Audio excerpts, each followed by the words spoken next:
আগস্টের প্রথম দিন, জেনজিদের ভাষায় তা জুলাই মাসের ৩২তম দিন। বৈষম্য বিরোধী ছাত্র আন্দোলনে প্রাণহানির সংখ্যা তখন হাজারের কাছাকাছি। এরকম সময়ে বিটিভি ভবনে শিল্পী সমাজের কয়েকজন তারকার প্রতিবাদী মানববন্ধন। তবে প্রাণহানি নয়, বিক্ষুব্ধ ছাত্র জনতার হামলায় পুড়ে যাওয়া বিটিভি ভবনের জন্যই তাদের এই হাহাকার।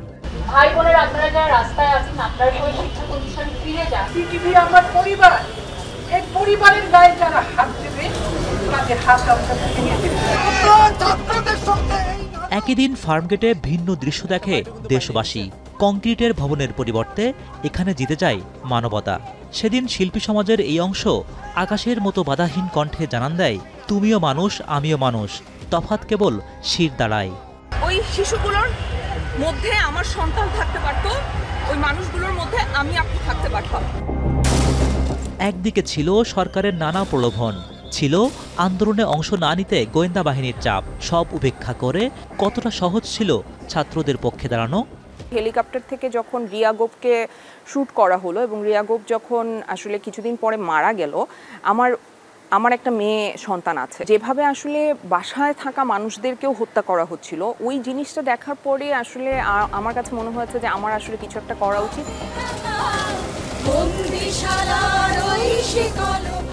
৬৯-এ রাজশাহী বিশ্ববিদ্যালয়ের শিক্ষক অধ্যাপক শামসুজ্জোহাকে প্রাণ দিতে হয় ছাত্রদের পক্ষ নেওয়ায়। গণ অভ্যুত্থানে অধ্যাপক শামসুজ্জোহার সেই সাহসিকতার প্রতিচ্ছবি দেখা যায় ২৪-এও। নিপীড়ন বিরোধী শিক্ষকদের ব্যানারে জুলাইয়ের শুরু থেকেই তাদের প্রতিবাদী ভূমিকা আলোছায়া দেয় শিক্ষার্থীদের। মানুষের প্রতি যে অন্যায়, সেটির প্রতিবাদ করা আমার নৈতিক দায়িত্ব। ১৭ জুলাইয়ের কথাই ধরা যাক। শিক্ষক সমাবেশ থেকে সেদিন বিক্ষোভ মিছিলের গন্তব্য ছিল শাহবাগ থানায়।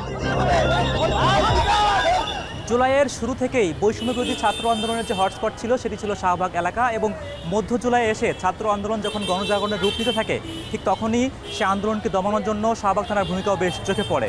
১৬ জুলাই রাতে খবর আসে ঢাকা বিশ্ববিদ্যালয়ের কয়েকজন শিক্ষার্থীকে আটকে রাখা হয়েছে এই শাহবাগ থানায়, এবং তার পরদিন ১৭ জুলাই দুপুরে নিপীড়ন বিরোধী শিক্ষক সমাজের ব্যানারে কয়েকজন শিক্ষক এসে শাহবাগ থানার গেট ভেঙে সেই শিক্ষার্থীদেরকে উদ্ধার করে নিয়ে যায়, যার পরবর্তী প্রভাব পড়ে কমপ্লিট শাটডাউন যে কর্মসূচি তার উপরে।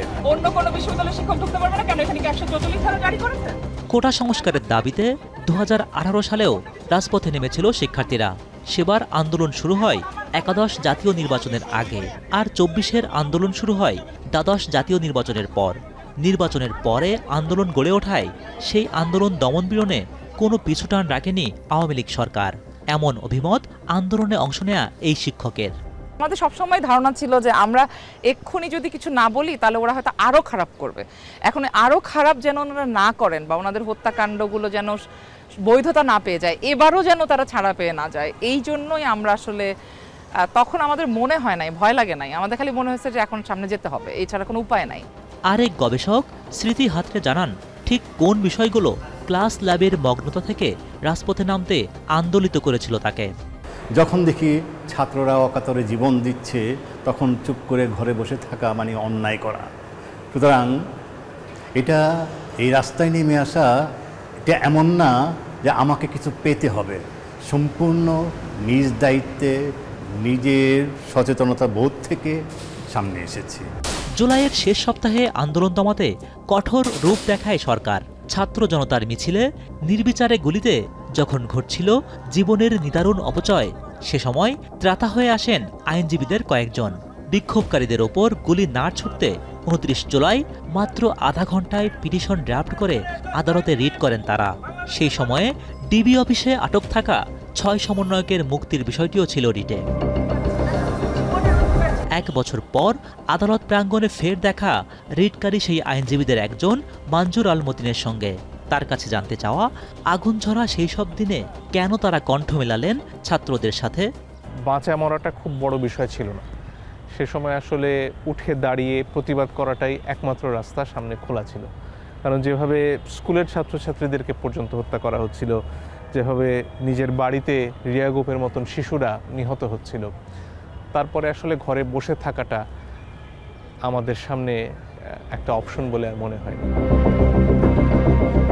অভ্যুত্থান পরবর্তী সময়ে পাওয়া না পাওয়ার খতিয়ানে বেশ অমিল থাকলেও ছাত্র জনতার পক্ষ নেয় তাদের জীবনের উত্তম সিদ্ধান্ত বলেই মনে করেন তারা। অভ্যুত্থানের পরের বাংলাদেশে আগুনের দিনগুলো মিশে গেছে সদ্যজাত ঘাসের সবুজে, প্রিয়তম মুখগুলো মিলে গেছে সমুদ্রের নীলে। তবে এইসব পেশাজীবীরা মনে করেন স্বপ্নময় দিনের পথে যে অভিযাত্রা, সেই অভিযাত্রায় বাধা এলে 24-এর অভ্যুত্থান থেকে সাহস সঞ্চার করে আবারও সরব হবেন তারা। হোসেন জাহিদ, এখন, ঢাকা।